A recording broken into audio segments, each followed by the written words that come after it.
नमस्कार और the deep dive में आपका स्वागत है।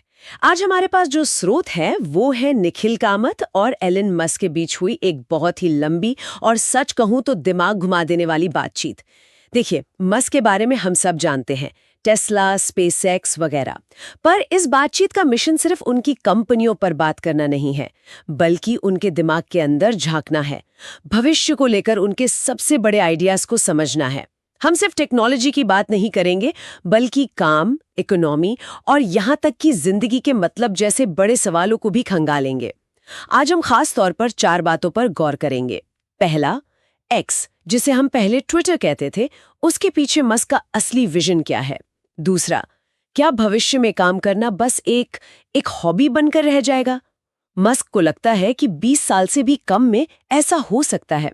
तीसरा, क्या हम सब एक कंप्यूटर सिमुलेशन में जी रहे हैं? और अगर हाँ, तो इसका मतलब क्या है? और आखिर में भारत के युवा उद्यमियों के लिए मस्क की सबसे जरूरी सलाह। तो चलिए इस सोच की दुनिया में उतरते हैं। तो शुरुआत करते हैं एक्स से। मस्क ने ट्विटर को खरीदा ही क्यों और उसे एक्स में क्यों बदला? बातचीत में वो कहते हैं कि उन्हें लगा कि ट्विटर एक ऐसी दिशा में जा रहा था जो दुनिया पर नेगेटिव असर डाल रहा था। वो इसे एक बैलेंस्ड, सेंट्रिस्ट प्लेटफॉर्म बनाना चाहते थे। लेकिन बैलेंस्ड प्लेटफॉर्म बनाने की बात तो कई लोग करते हैं।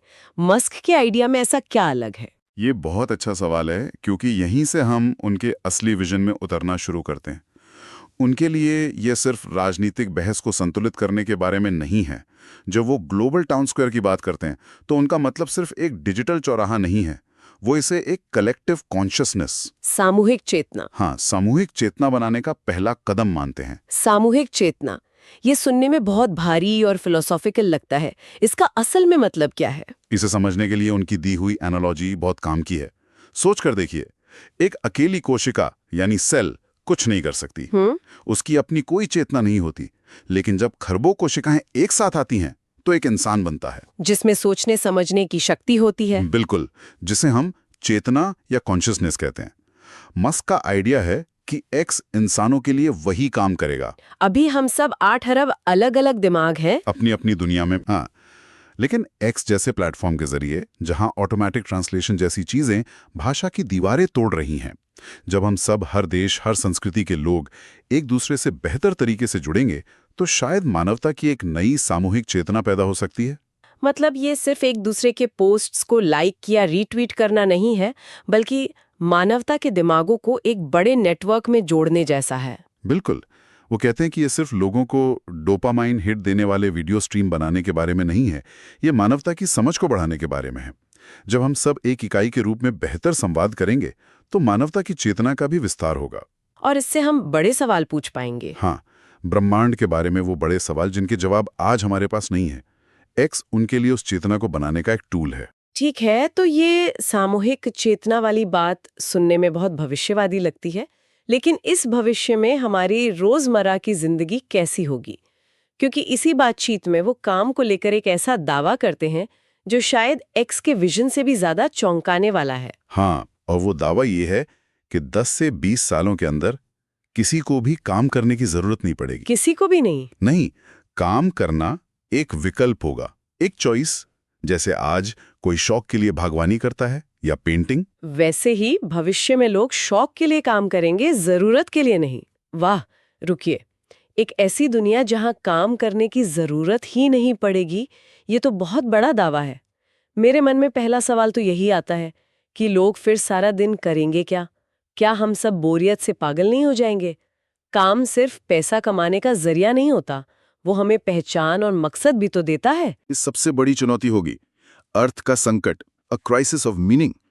लेकिन उनके तर्क के पीछे की वजह है एआई और रोबोटिक्स की तेजी से होती तरक्की। उनका मानना है कि एआई और रोबोट्स मिलकर चीजों और सर्विसेज का प्रोडक्शन इतनी तेजी से और इतनी ज्यादा मात्रा में करेंगे कि इंसानी मेहनत की जरूरत ही खत्म हो जाएगी। प्रचुरता का युग, एज ऑफ अबंडेंस। हाँ, और वो यूबीआई यानी यूनिवर्सल बेसिक इनकम की बात नहीं कर रहे हैं, वो यूएचआई की बात कर रहे हैं, यूनिवर्सल हाई इनकम। मतलब हर किसी के पास सिर्फ गुजारे लायक नहीं, बल्कि अपनी जरूरत की हर चीज होगी। हर चीज। लेकिन यहाँ एक पेच है, इकोनॉमिक्स का बेसिक सिद्धांत है कि जो बहुत सारा पैसा बहुत कम चीजों के पीछे भागता है तो महंगाई बढ़ती है।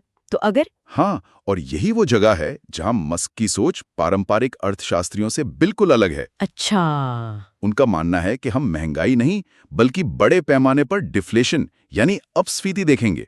डिफ्लेशन? उनका तर्क बहुत सीधा है। महंगाई या डिफ्लेशन सिर्फ गुड्स और सर्विसेज के प्रोडक्शन और मनी सप्लाई की ग्रोथ के बीच का अनुपात है।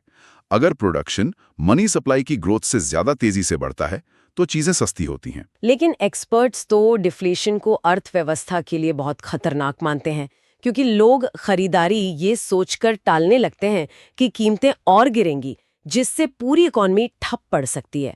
क्या मस्क इस खतरे पर कुछ कहते हैं? हाँ, ये एक बहुत जरूरी सवाल है और मस्क इसका जवाब देते हैं। उनका तर्क है कि ये डिमांड साइड डिफ्लेशन नहीं होगा जहां मांग कम हो जाती है।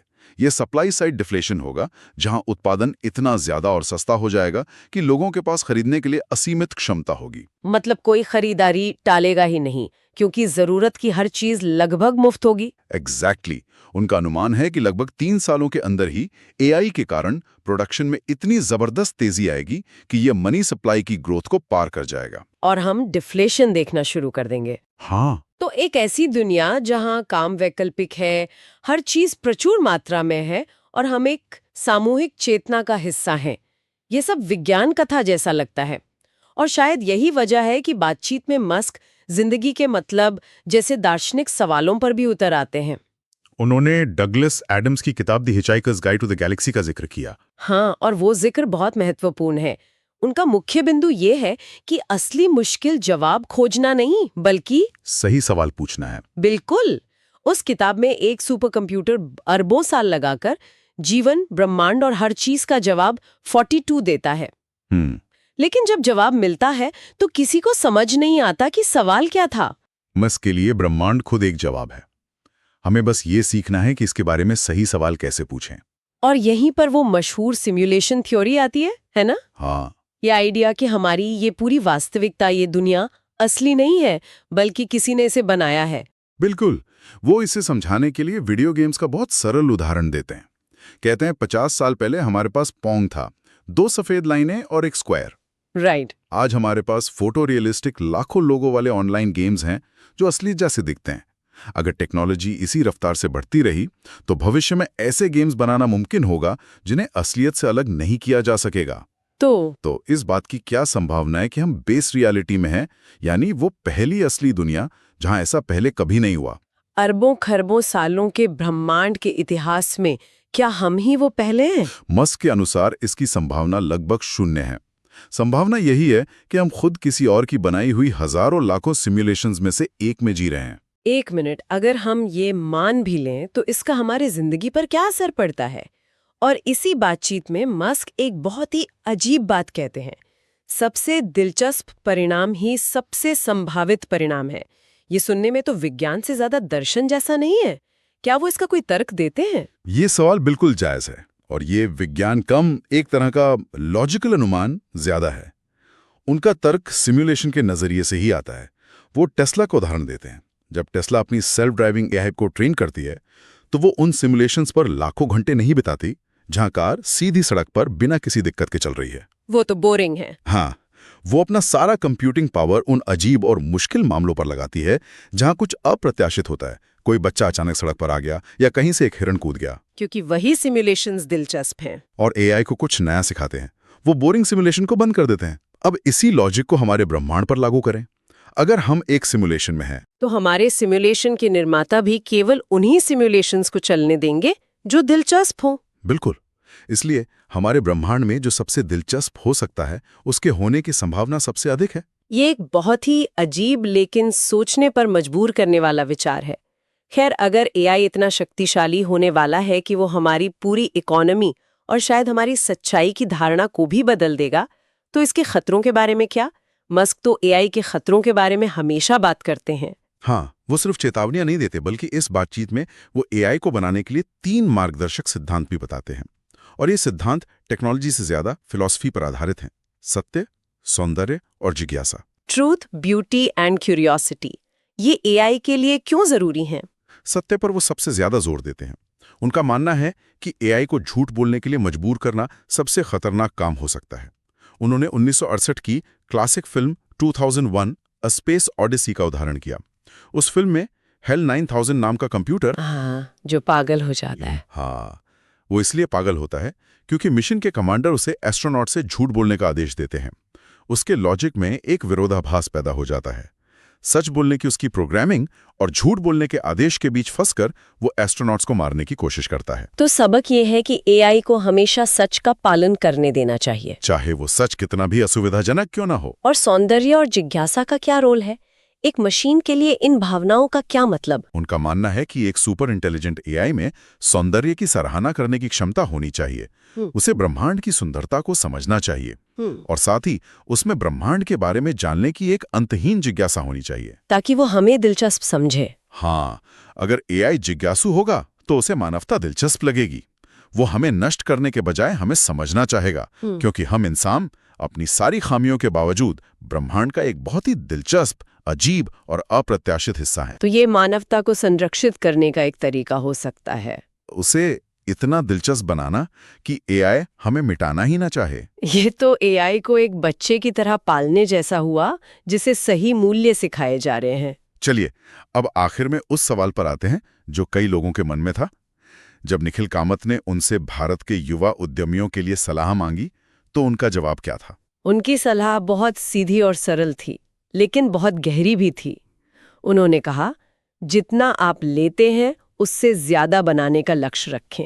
M to make more than you take. मतलब? उनका कहना था कि पैसे का पीछा मत करो, प्रसिद्धि का पीछा मत करो, बस उपयोगी प्रोडक्ट्स और सर्विसेज बनाने पर ध्यान केंद्रित करो। अगर आप समाज के लिए वैल्यू क्रिएट करते हैं, समाज में योगदान देते हैं, तो पैसा स्वाभाविक रूप से आएगा। उन्होंने इसकी तुलना खुशी की तलाश करने से की। हाँ, कि आप सीधे खुशी का पीछा नहीं कर सकते।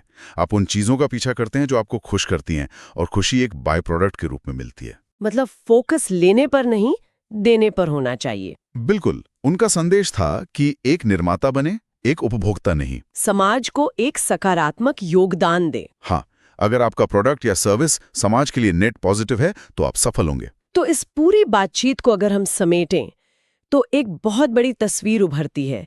एक्स सिर्फ एक ऐप नहीं, बल्कि मानवता को एक सामूहिक चेतना में जोड़ने का एक प्रयास है। एआई और रोबोटिक्स एक ऐसी दुनिया बना सकते हैं जहां काम की जरूरत नहीं होगी, और शायद हम खुद एक बहुत ही दिलचस्प सिमुलेशन का हिस्सा है। हाँ, और अगर हम इन सभी विचारों को एक साथ जोड़कर देखें तो एक ग्रांड विजन दिखता है। मस्क के लिए एक्स मानवता का दिमागी ऑपरेटिंग सिस्टम बना रहा है, एआई उस दिमाग को चलाने के लिए असीमित ऊर्जा दे रहा है। और इस मिलीजुली शक्ति का अंतिम लक्ष्य है हमारे सिम्युलेटेड ब्रह्मांड के सबसे बड़े रहस्य को सुलझाना। यानी सही सवाल पूछना सीखना।